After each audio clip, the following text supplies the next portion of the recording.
UFC 307 has wrapped up, and what a fight that was from Pereira and Rountree. And we needed it. It was a pretty bad card, a lot of robberies, a lot of bad decisions, in my opinion. I'll go over them on another video, but this video, we're going to talk about the saving grace of the card, Pereira versus Rountree. And first off, Rountree is a stud. Outdid everyone's expectations. I thought he was going to get KO'd first or second round. He ended up winning those 2 rounds and probably giving Pereira his toughest test at light heavyweight. Obviously, the Blachowicz fight was a difficult one as well, but Rountree, man, this guy is a problem. And what a fight that was. Pereira, he is the scariest man in the UFC. And these two are, wow, the chins on them is insane. Even Pereira got hit with a clean head kick that would have knocked out a load of people. Barely rocked him, barely phased him, didn't rock him. Got hit with some big shots by Khalil that would have put a lot of people down. Not Pereira, not even close. His chin at middleweight was a little bit suspect. At light heavyweight, he seems to be able to walk through anything. And Rountree, even when he was getting absolutely clobbered, when he was tired and barely had anything left, he didn't get put down by shots to the head. It was shots to the body that eventually put him down. But we're going to have a little recap, go over the fight, talk about what I think should be next for both these guys. And yeah, Alex Pereira does it again. So I thought, well, before the fight even started, they had this big stare off that Pereira seems to do every time now. When he was staring out Jiri Prochazka for a long time. And then Rountree. Rountree looked nervous to me. I thought he was nervous, and he probably was. I mean, who wouldn't be? Look at Pereira, and he is Poatan, isn't he? Stone face. He has no emotion, whatever. He's just a scary individual. And even just his presence seems enough to intimidate opponents. Even when he's not throwing, he's intimidating the opponents. That's what we saw in the first, well, throughout the entire fight, but the first round, Khalil was landing shots, but he did seem very scared of what was going to come back at him, for good reason. We've seen what Pereira can do, especially, well, to anyone, at any time in any fight. He can put them out cold. Rountree managed to land some better shots, was very fast. That was his main way of getting to Pereira, was surprising him with explosive speed, coming at him so fast. And normally would sort of land at the end of a combination as Pereira was trying to back off. That's what Pereira was doing most of the time, just backing away, trying to get away from the shots, moving backwards. So Rountree took the first round, and it was a close round, to be fair. They both landed a couple of good shots, but it was very tense. Everyone was like holding their breath, waiting for something to happen, waiting for someone to land a heavy shot. And I was sort of scared for Rountree, because I was ready for Pereira to throw that left hook and put him out cold, but it didn't come. Not in the first round. And in the second, Rountree puts him down. They don't actually score it as a takedown in here, as a knockdown, sorry. They don't score it as a knockdown, but he does hit him and put him down to sort of his knees at least.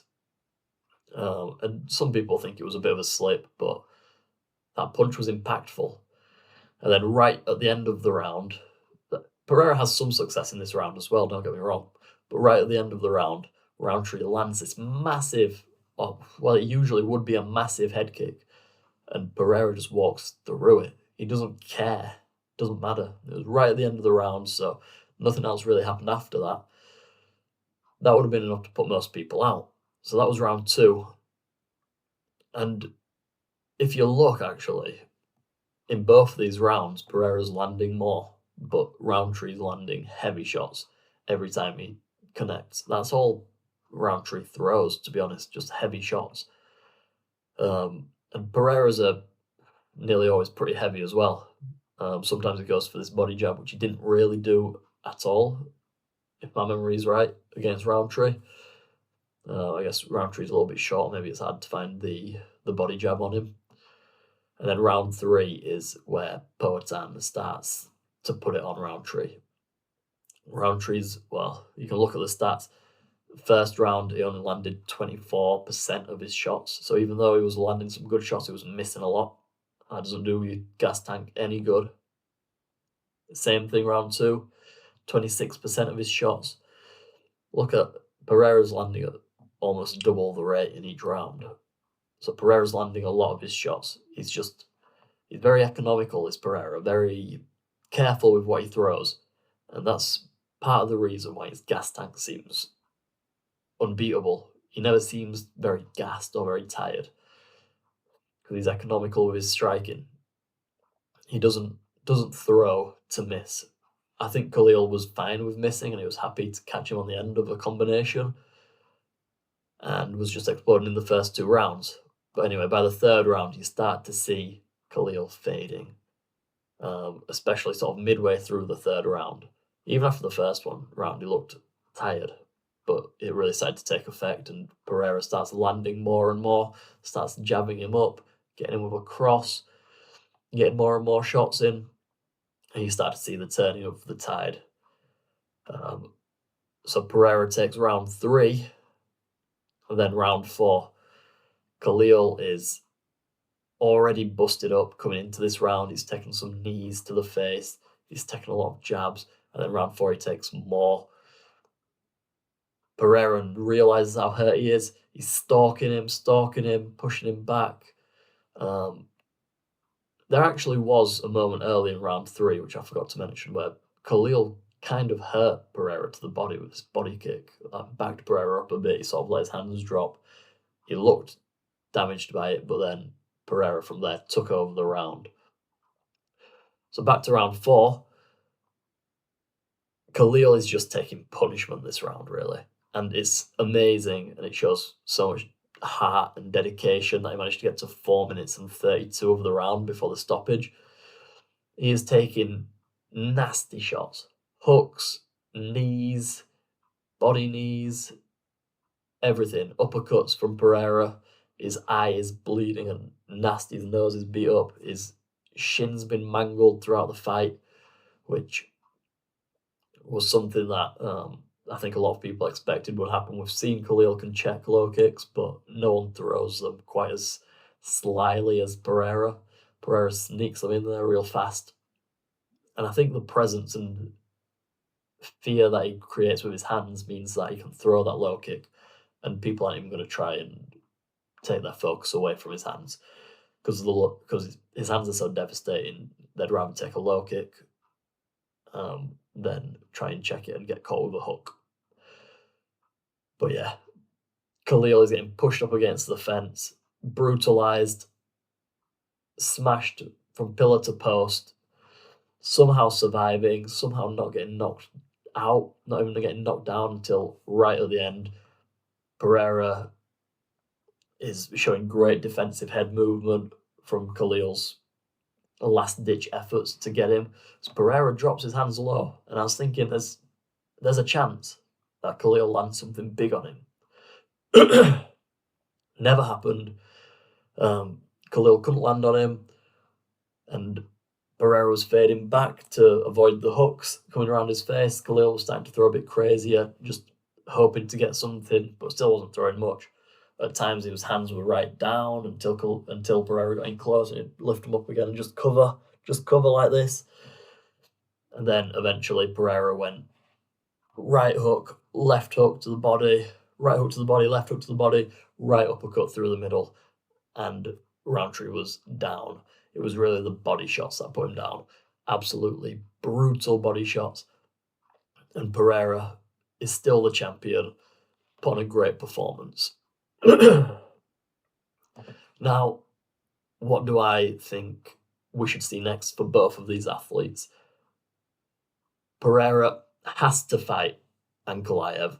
Obviously, Ankalaev is booked against Rakic, and if if Ankalaev comes out of that, I think those two have to fight.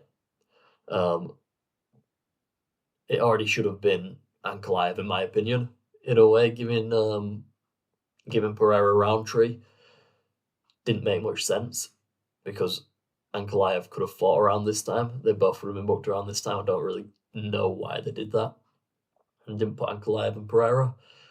Because we need to see Pereira go up against another high-level wrestler. He went against Blachowicz, who's got some good wrestling skill. Ankalaev has got better wrestling, and he can be a threat on the feet. Now, I don't think he'll be a threat to Pereira on the feet, but Rountree was always going to be a kickboxing match. It was always going to play into what we've already seen Pereira do. It felt like a free title shot for Alex. Obviously, now we know it wasn't. It was a tough title shot. But it's got to be Pereira and Ankalaev next if Rakic loses to Ankalaev. Other than that, say Rakic beats Ankalaev, I would not be upset with seeing, because I'm going to assume John Jones and Stipe are retiring. If they both do, I would be happy seeing Pereira versus Tom Aspinall for the heavyweight championship. I think that'd be an amazing fight. And maybe I'll do a prediction of what I think would happen if that were the case. But yeah, as for Rountree, like, his stock has risen. I think for anyone's opinion, his stock has gone up. I want to see him fight someone near the top of the division again. Top 5, possibly could see him fight the loser of Ankalaev Rakic. I'd be happy to see him go up against Jamal Hill, Prohashka. To be honest, a lot of those guys up the top of the rankings, I'd be happy to see Rountree have a fight against, but he needs to fight someone above him in the rankings and stay in the mix. He's shown he belongs there. Gave Pereira a tough test. Let's see Rountree against the loser of Rakic and Ankalaev. Well, guys, that is the end of the video. As always, I want to point you into the direction of ukfightgear.com for the best training gear for your combat sports, Muay Thai, kickboxing, boxing. Get to ukfightgear.com for those of you based in the UK, and have a gander. Catch you in the next one.